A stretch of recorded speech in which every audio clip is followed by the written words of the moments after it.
or you have to experience a certain trauma to even get this service, we should be making sure that that service is then, those dollars are flowing very, very consistently to be providing that to community members, to not then put burden on community members who are trying to seek service. And then I really liked that some of the presentations showed that they had some kind of public facing guidelines or FAQs.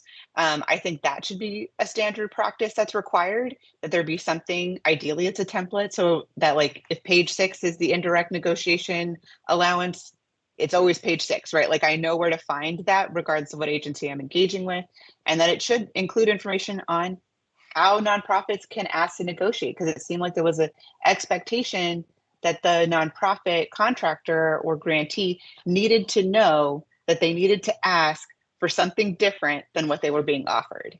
And that is confusing. So if that's the way that the process is going to go, that has to be clear to the public right away. Also, how to negotiate, how to request a negotiation, how to access technical assistance, how to problem solve or escalate issues. I think that that's a really good practice that we saw some agencies doing that should be cut across. And then for later consideration, things that maybe were not part of payment structures, but I think I heard a lot of people, how do we centralize these pieces that are not agency authority? That should be the easiest part of what they do, not the hardest part of what they do, right? If that's something outside of their control, it should be very clear where that is and how that exists. I think that the DAS contract administrator training is obviously a vehicle for establishing some consistency across agencies, given that almost every agency said their staff do that, right? So wanting to make sure that that is also that we could maybe think about how is that being used or leveraged to support consistency across agencies. I loved the procurement council and the community of practice. I think that's also something that can help support cross-agency learning and process improvement, and maybe part of our recommendation around that item specifically.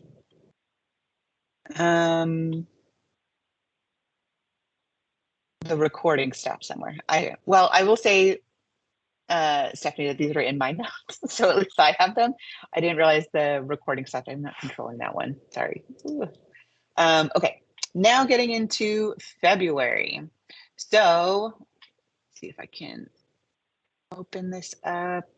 Make this easier to look at as much as I can.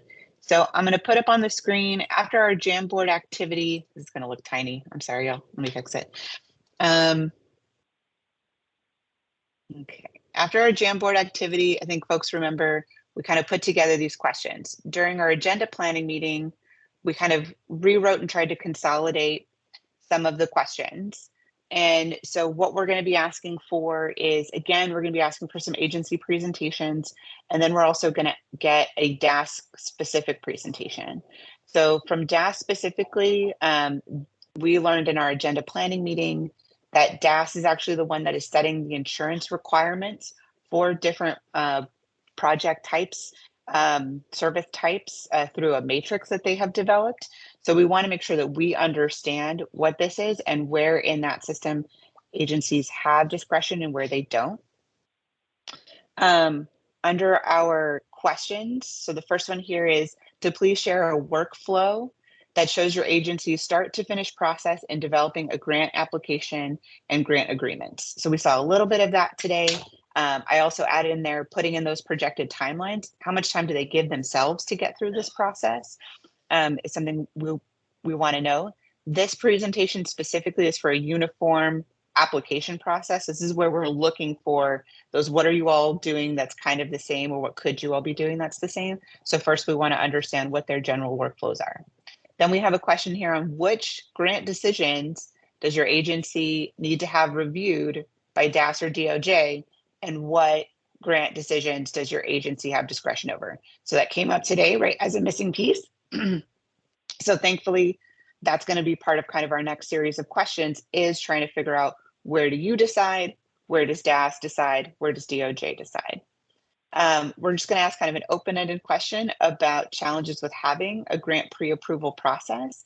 And so this is looking at, we heard from some agencies that they were trying to simplify the ways in which they're moving, at least across fiscal year, but we're also just trying to understand, I think OIA had a good differentiation with what they want to try to do with grants versus contracts.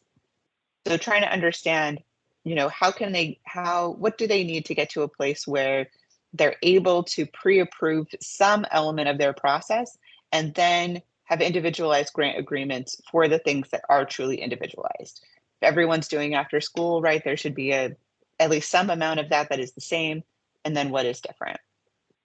What challenges to sharing grant application information between programs within your agency and also with other agencies? So I think this goes into some of the questions we've seen about where are they able to share information or not share information and why.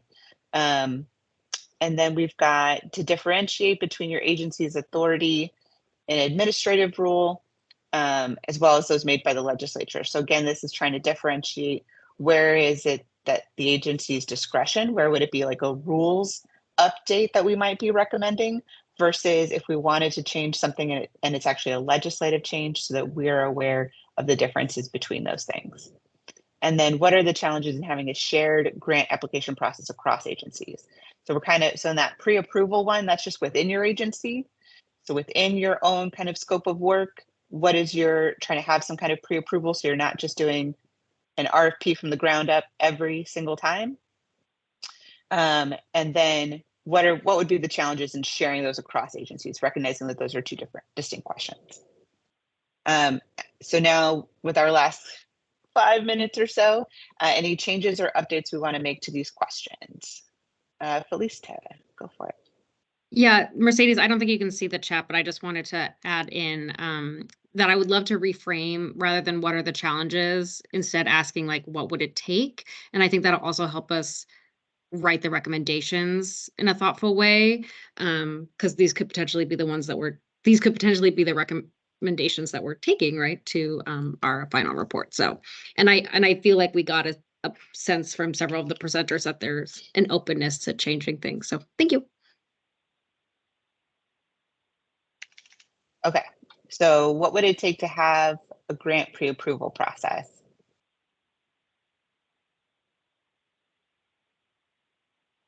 And then for the other two that are about what are the challenges, what would it take to have a shared grant application process across all agencies? Because it's not helpful for us, right, to get a big long list of here's all the reasons why we can't do something, because we need to be making changes. Did you see that one other place? Oh, here, this one.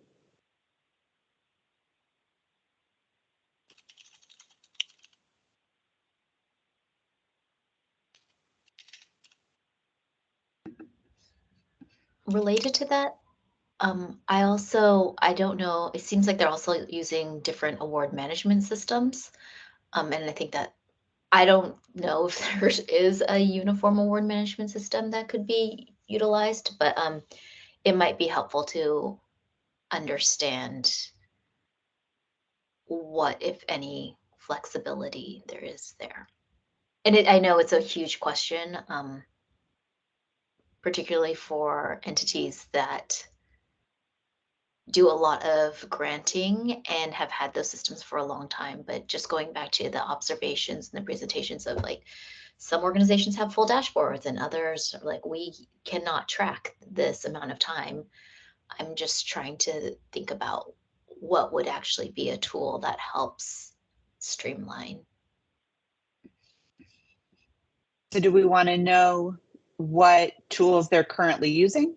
Like, do we want to add to this? So in addition to this workflow question, we want to know what. Yeah, is it a proprietary tool like designed just for the agency, or is it modifications to like a Salesforce based, even something like that?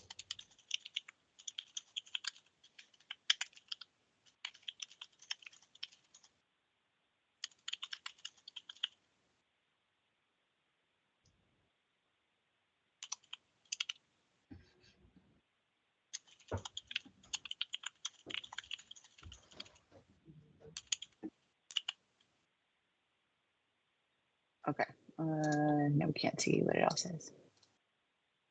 Okay, so so now the question reads, provide the workflow, including your projected timelines, and then what grant management system or database systems are you currently using? And I don't know, how easy are they to modify? Or maybe it's more, how are they modified? how can they be modified? Or Yeah. Or how can data be shared across them even? Because in thinking about like single login, right? If you're an agency and you know that an applicant has applied for a different agency and all of those insurance or whatever other 990s financial documents already exist somewhere, like how could you pull that over instead of asking for it directly again? In a dream world.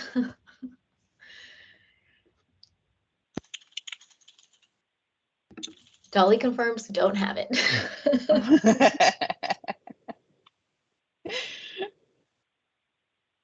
okay. So how much can you modify or share information from those systems? Yeah, we'll just start there. Okay. Marianne.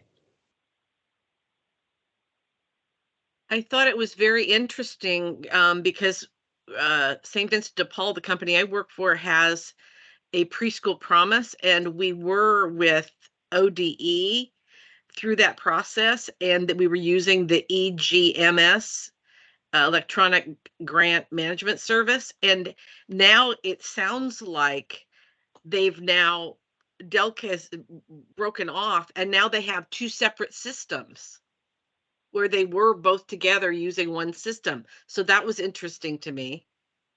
Yeah, ODE was actually the only one who I think named a system. I don't know if anyone else even named what kind of system they're using. So this will be an interesting question to see the range of tools folks are utilizing. Okay. If there are no more modifications to this list, so one good thing is to the departments. We gave you the early, Amy was going to share the early list with you all. And so this is just a hopefully slightly modified list. Oh, the AMS. I remember that acronym. Thank you, Teresa. So this will be more or less the same set of questions. It's a shorter list of questions than the first time. So hopefully that's helpful. And we will see you all in February for the presentation. I will also clarify for folks because we had questions about DOJ. Where's DOJ's memo, DOJ's presentation? In our agenda planning meeting, we learned that we may need to give a little bit more specificity to DOJ on where we want them to respond to some of these questions.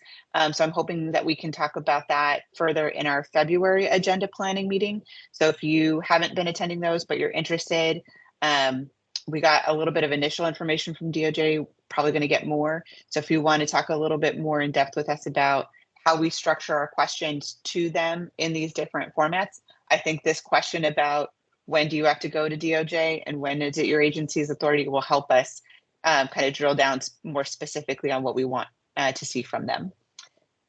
So with that, I will call the meeting closed and thank you all for having really big ears this morning and listening a lot to our state agencies. And thank you to the state agencies for your presentations.